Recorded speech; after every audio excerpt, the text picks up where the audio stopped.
अस्तगफिरुल्लाह अस्तगफिरुल्लाह अस्तगफिरुल्लाह। लानत है भगोड़ी तेरी जिंदगी पर, कितने कांड करेगी, कितने लोगों के साथ मुकाला करेगी भगोड़ी। लानत है तेरी जिंदगी पर, लानत है उस भड़वे की जिंदगी के ऊपर जिसने तुझे अपने घर में पनाह दी हुई है, जिसने तुझे रखा हुआ। लानत उस भड़वे की जिंदगी के ऊपर। अस्सलाम वालेकुम दोस्तों, जैसा कि आप जानते हैं राशिद बाबा जी, उम्मीद होगी सारे बहन भाई खैरियत से होंगे। दोस्तों आपकी खिदमत में हाजिर है नई अपडेट के साथ। दोस्तों बड़ी खबर, बड़ा खुलासा। दोस्तों डी बलोच एक हमारा भाई, बहुत प्यारा भाई है, जो हैदर भाई के केस के हवाले से बड़ा हैदर भाई के केस में बहुत इंटरेस्ट रखते हैं।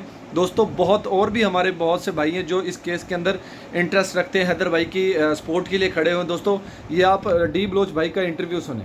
वाकई ऐसा था क्या? जब 3-4 साल वो बाहर था तो उसको रोकने वाला कौन है? ये आज़ाद ग्रुप है।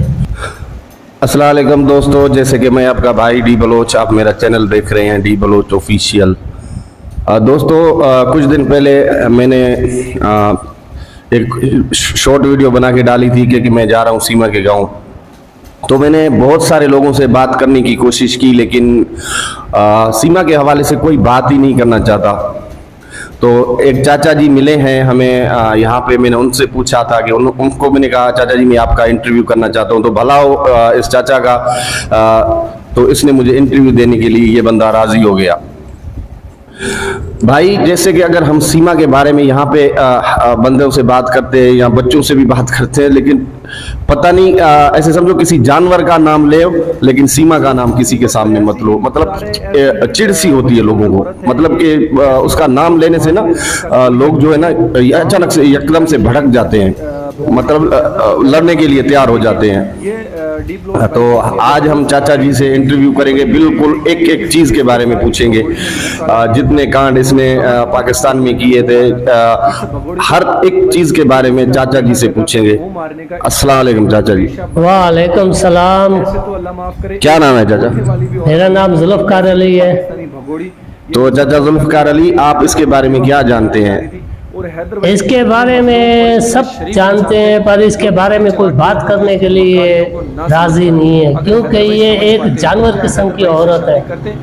अगर इंसान हो तो एक या दो, ये इसने अपनी हद टपाई हुई है। चाचा इस यहाँ पे मैं जब आपके इस गांव में आया हूँ, आस पास में आया हूँ, ये जो आपका कोट बंगलो गांव है, यहाँ पे जैसे कि मैं आया हूँ, तो मैंने बहुत सारे लोगों से बात करने की कोशिश की कि भाई क्या आप सीमा के हवाले से इंटरव्यू करना चाहते हो? तो मतलब कि अजीब सा एक मुझे फीलिंग हुआ, क्योंकि एक मतलब कि एक नागिन का नाम, एक बंदे ने तो मुझे बोला आप उस नागिन का नाम क्यों ले रही हैं, आपने उस नागिन का हमारे सामने नाम क्यों लिया?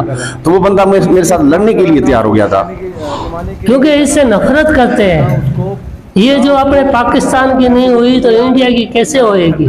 समझा ना? ये एक जानवरों वाला काम कर रही है, उधर भी कोई अच्छे काम नहीं कर रही। ये जो खुश हो रहा है, लेके गया है, तो लबू वो भी देख रहा है जी कि इसकी हालात क्या है। उधर वीडियो बना रही है, फिल्में बना रही है।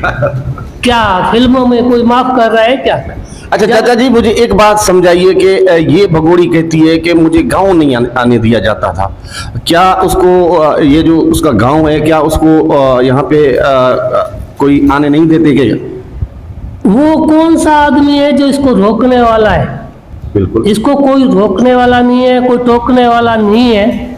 ये खुद ब खुद मर्जी की मालिकानी है। ये दोस्त यारों मना करते होंगे, बाकी जो इसका मर्द है वो तो इसके पास है ही नहीं ना, वो तो बाहर मुल्क गया हुआ है ना। अच्छा वो तो हैदर भाई 3-4 साल से बाहर गया हुआ था, तो ये कहती है कि मुझे गांव में नहीं आने देते थे। क्या वाकई ऐसा था क्या? जब 3-4 साल वो बाहर था तो उसको रोकने वाला कौन है? ये आज़ाद ग्रुप है। चाचा मेरा कहने का मकसद ये है कि वो अपने गांव आती थी, कितने दिनों के बाद आती थी, कितने महीनों के बाद आती थी? वो 8वें दिन 15वें दिन लाजमी आते थे। अच्छा ये कह रही है कि मतलब कि हमने सुना है कि ये इसका कोई अफेयर भी यहाँ पे था, कोई जहीर नाम का लड़का। क्या उसके बारे में आप क्या जानते हैं? जो उधर से 2-3 हजार रुपया 10,000 रुपया भर के आए तो किस लिए आ रहे हैं? आप बगैर लालच से आए हो क्या? अच्छा उसका लालच है तो वो आई है ना। उसका दो अजीज हैं, करीब हैं, कुछ दोस्त भी हैं। हर किस्म का ना लहजा होता है, इसी लहजे की वजह से इसका कोई नाम लेने के लिए पसंद नहीं करता। छोटा बच्चा भी है, वो भी इसको जानवर समझता है। अच्छा अच्छा अच्छा चाचा जी, वो जहीर के साथ बिल्कुल इसका अफेयर था? जी हाँ, उसके साथ था। और भी काफी ज़हीर है, कोई एक ज़हीर नहीं है। चाचा जी शाहिद भी था। अच्छा जी चाचा जी, यहाँ पे आपको पता चल रहा है कि शायद यहाँ नहीं मिल रहा है, नहीं है नहीं यहाँ पे, या इसके साथ गई हुई है, शायद इसके साथ गया होगा। शायद इधर नहीं नजर आता, अच्छा, गांव में भी नहीं है? गांव में भी नहीं है। अच्छा अच्छा वो पता नहीं किधर गुम है। अच्छा चाचा जी, मुझे एक बात बताएं, जब इसका बाप बीमार था, ये कह रही है कि मुझे अपने बाप से बहुत प्यार था। हमने ये भी सुना है कि इसके बाप जो बीमार था, मरने वाला था बेचारा, तो उसके बाप ने इसको बोला था कि मेरे छोटे जो बच्चे हैं इधर भाई के, वो मुझे आखिरी दीदार करवाने दे। क्या इस बात में कितनी सच्चाई है? क्या इसने बच्चे उसको नहीं दिखाए थे जब वो मरने वाला था? ये सब झूठ बोल रही है कि बाप को बीमार करने वाला कौन है। यही है, यही शख्स है बीमार करने वाले, जो बुरे अफाल हर आदमी मेरे ताने करेगा तो वो क्या करेगा। सही कह रहे हैं। और ये सबसे बड़ा झूठ ये है कि भी बच्चे मिलाओ। हाँ। ये खुद आती थी अकेली, बच्चों का तो नाम निशान नहीं था। वो बोलता था जब तू आती है कम से कम बच्चों को साथ में लेके आओ। उधर है कौन इसका बच्चों का? सही कह रहे हैं। हैदर भी नहीं है, बच्चे आप उधर छोड़ के आ रही हैं। आप कैसी औरत हो?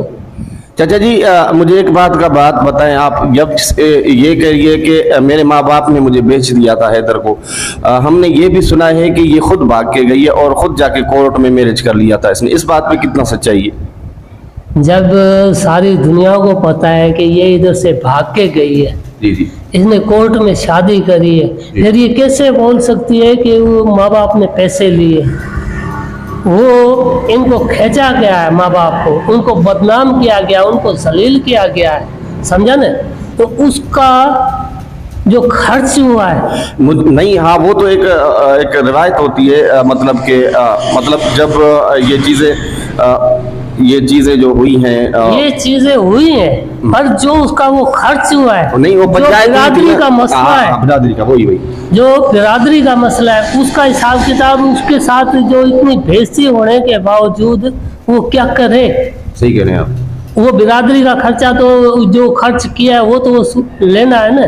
अच्छा, जब सुलह हुआ था इनका, मतलब एक जिरगा हुआ था, फैसला हुआ था, तो उसमें हैदर भाई ने 8 लाख रुपए या 5-6-7 लाख रुपए इनको मतलब जुर्माना के तौर पे दिए हैं। बात और जुर्माना के लिए दिए जी है। जी। हाँ। अच्छा, ताकि लड़ाई ना हो, लड़ाई ना हो, झगड़ा ना हो, सही सही। कोई ऐसा मसला ना हो।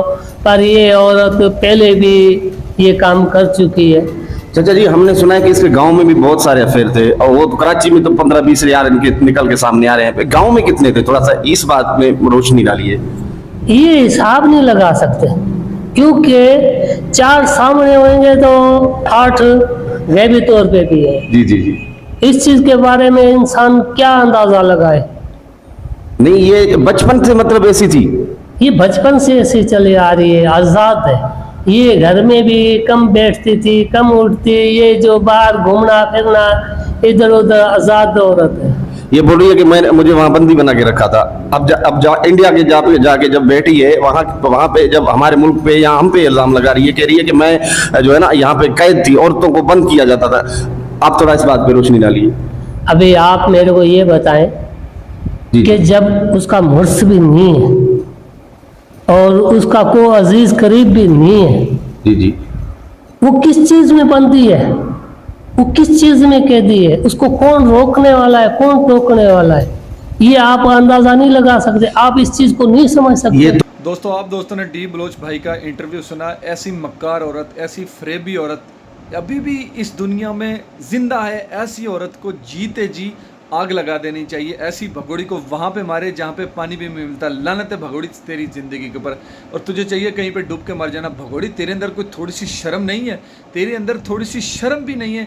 कितने लोगों के साथ तू फ्रॉड करके भागी है, कितने लोगों को तू बेवकूफ़ बना के भागी है, कितने लोगों के साथ तू फ्रॉड किया, कितने लोगों के साथ तुमने मुँह काला किया है। दोस्तों, आज के लिए इतना ही। मिलते हैं किसी और वीडियो में। दोस्तों, इसी तरह हमारे साथ जुड़ रहे हैं, हमारे चैनल को सब्सक्राइब करें, हमारी वीडियो को लाइक करें। तब तक के लिए जय हाफिज़। पाकिस्तान जिंदाबाद।